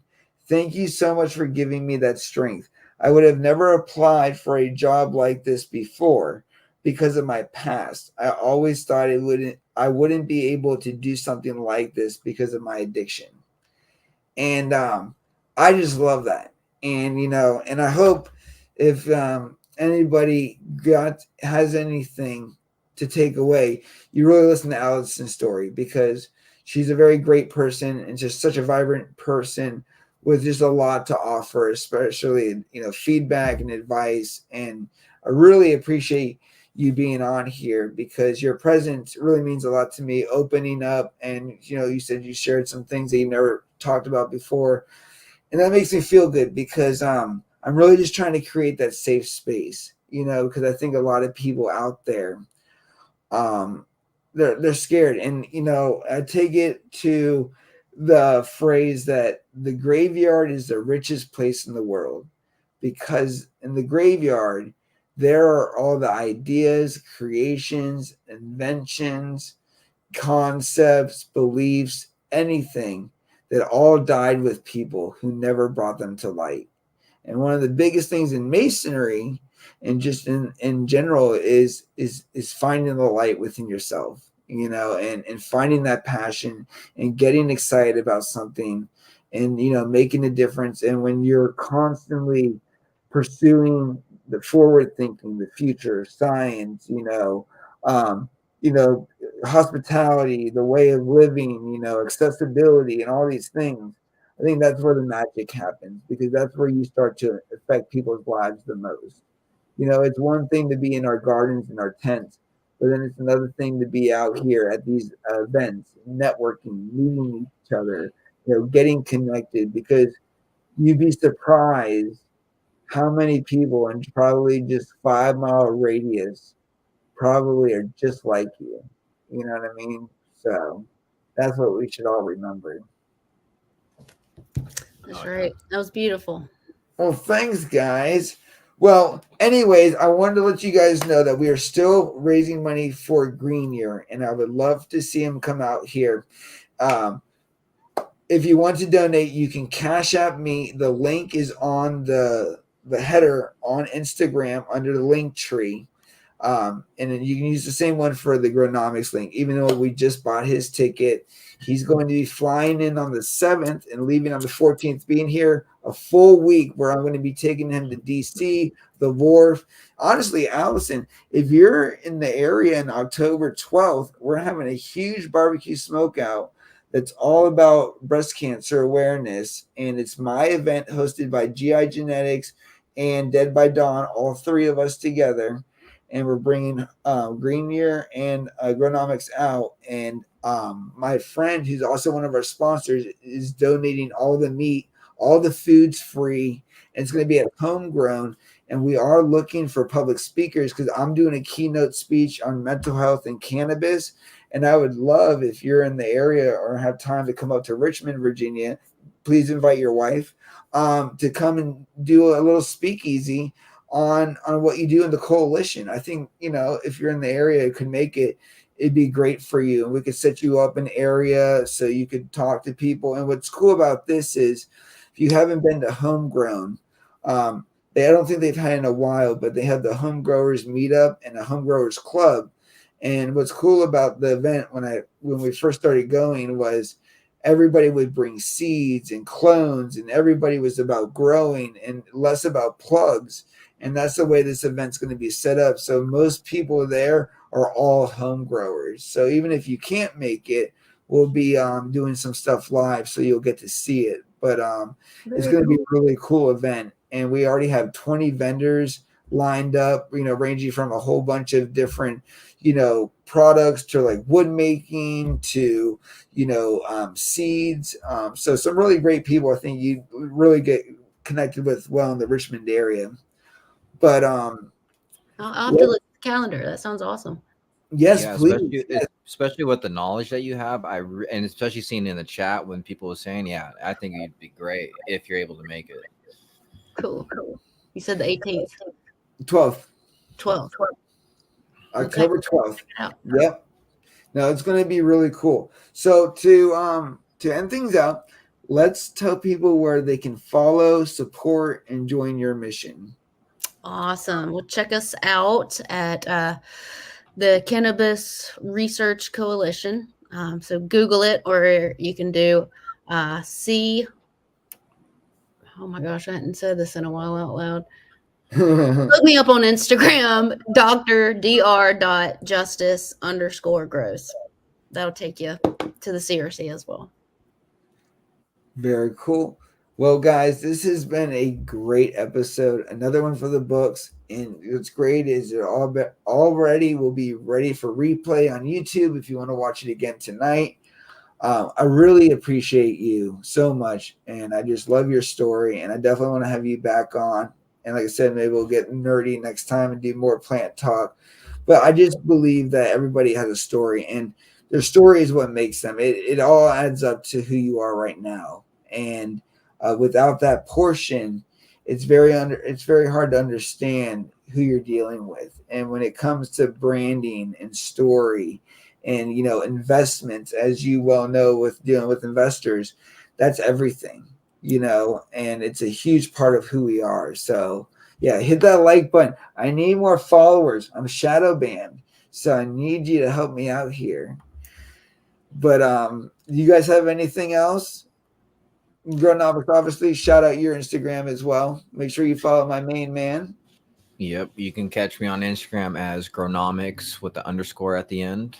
That's where I mainly network and I'm online. So Perfect. And everybody else in the chat, thank you guys so much for being here. I know I don't talk to you guys too much in the chat because I want to keep my attention because, like I said, I'm ADHD. So if I get off topic, we'll spend 10 minutes in the chat and I won't get through my segment. And I have all my notes up here that I go back and forth on, so I can make sure I do my due diligence to make sure it's worth everybody's time. Because even watching the show, it's an investment. We're investing in 2 hours together, so I want to make sure that it's like a show, and that way we actually get to talk about good things and not like get stuck on one one topic, and that's the whole episode. So really appreciate you guys working with me. We will see you guys next time. My guests stay on. Peace, yos. Night. later.